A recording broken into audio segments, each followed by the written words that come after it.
প্রত্যয় সেই মহিলা ডাক্তারকে পুলিশ স্টেশনে এনে জিজ্ঞাসাবাদ করে জানতে পারে সে বাচ্চাটাকে কোথায় রেখেছে। হ্যাঁ বন্ধুরা, কথা ধারাবাহিকের আজকের পর্বে ধারাবাহিকের শুরুতে আমরা দেখতে পাই প্রত্যয় সরকার তার পুলিশ সদস্যদের নিয়ে মিস্টার চৌধুরী চেম্বারে যায়। সে সেখানে গিয়ে বলে ওই মহিলা ডাক্তারের সমস্ত ইনফরমেশনের কাগজপত্র আমাকে দেখান। তখন মিস্টার চৌধুরী উত্তর দেয়, আপনি হঠাৎ ওনার বিষয়ে এত খোঁজ খবর কেন নিচ্ছেন? তাছাড়া আমাদের হসপিটাল অনেক সততার সাথে কাজ করে। প্রত্যয় সরকার তখন দৃঢ়ভাবে বলে, কোনো শিশু যদি মৃত অবস্থায় জন্মগ্রহণ করে তখন আপনারা তাকে তার পরিবারের হাতে তুলে দেন, কিন্তু ওই ডাক্তার তা করেনি।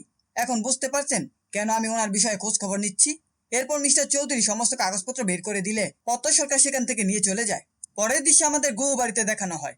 সেখানে এবি সবাইকে বলে, আমরা যেহেতু ইনকোয়ারি করছি এসব ব্যাপারে কথাকে জড়ানো যাবে না, ও অনেকটা ইমোশনাল হয়ে গেছে। তখন প্রত্যয় সরকার বলে, আমিও তদন্ত শুরু করে দিয়েছি। তদন্তর কথা শুনে এবি বলে, ওটা করতে অনেক সময় লেগে যাবে, সেটা 1 মাসও লাগতে পারে, আবার 1 বছরও, কিন্তু আমাদের দ্রুত কিছু করতে হবে, না হলে কথাকে সামলানো যাবে না।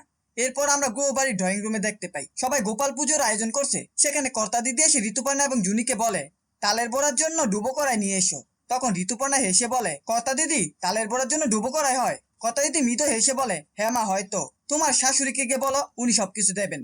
এদিকে কর্তা দাদু এসে বলেন, যাদের বাজারে পাঠিয়েছ তারা গিয়ে যেন জিলাপি আর কচুরি খেতে না বসে, না হলে তোমার বাজারে 12টা বাজবে। কিছুক্ষণ পর অঙ্কিত, প্রত্যয় সরকার আর তাদের ছোটকা বাজার থেকে ফিরে আসে। তখন কথার শাশুড়িকে জিজ্ঞেস করেন, সবকিছু ঠিক মতো নিয়েছো তো? ঠিক তখনই কথা ঘর থেকে আসতেই কর্তা দাদু মজা করে বলে, তোমার কর্তা দিদি আমাকে তালের বড়া খেতে বারণ করছে, কিন্তু সেটা কি করে হয় বলো তো কথা মা। তখন কথা মিষ্টি হেসে বলে, কর্তা দাদু তুমি চিন্তা করো না, আমি তোমার জন্য চিনি কম দিয়ে বিশেষ বড়া বানিয়ে দেবো। কিছুক্ষণ পরে এবি এসে অঙ্কিত এবং প্রত্যয় সরকারকে ডেকে বলে, আমার এক বন্ধু ফোন করে বলল তারা বাচ্চা চুরির বিষয়ে একটা খবর পেয়েছে, তোমরা ঘরে এসো, আমি বিস্তারিত বলছি। পরের দিকে আমাদের আবার পুলিশ স্টেশনে দেখানো হয়। সেখানে মহিলা ডাক্তারকে নিয়ে আসা হয়েছে। প্রত্যয় সরকার তাদেরকে উদ্দেশ্য করে বলে, এখন আর চুপ করে বসে থাকবেন না, বলুন আপনি বাচ্চাটাকে কি করেছেন। আমরা মেনে নিলাম বাচ্চাটা মৃত অবস্থায় জন্মগ্রহণ করেছে, কিন্তু সেটা কি আপনার দায়িত্বে ছিল না তার পরিবারের কাছে পৌঁছে দেওয়া? কেন তা করেননি? তখন ডাক্তার জবাব দেয়, এটা তো হসপিটালের দায়িত্ব থাকে, আমার কিছু করার থাকে না, আপনি আমাকে শুধু শুধু দোষারোপ করছেন। প্রত্যয় সরকার তখন রেগে গিয়ে বলে, আমি আপনার বিষয়ে অনেক খোঁজ খবর নিয়েছি, এমনকি এটাও জেনেছি যে আপনি এর আগে অনেক বাচ্চা সরিয়েছেন, হয়তো টাকার বিনিময়ে আপনি এমন কাজ করেন, এর আগেও আপনি শাস্তি পেয়েছেন, তারপরও আপনি কেন আবার এসব কাজ করছেন? অনেক ভয় পেয়ে মহিলা ডাক্তার বলে, আমি এর সাথে কোনোভাবে জড়িত নই। হ্যাঁ হয়তো আগে আমি করেছি, শাস্তিও পেয়েছি, কিন্তু বিশ্বাস করুন এই ঘটনার সাথে আমি একেবারেই জড়িত নই। শেষ দৃশ্যে আমরা দেখতে পাই সবাই গোপাল ঠাকুর বসার জায়গায় এবং পুরো বাড়িটা ফুল দিয়ে সুন্দরভাবে সাজাচ্ছে। কর্তা দাদু তখন বলে, বাড়ির বড় বউ তো সবসময় গোপাল ঠাকুর আনতে যায়, এবার কে কে গেছে আনতে?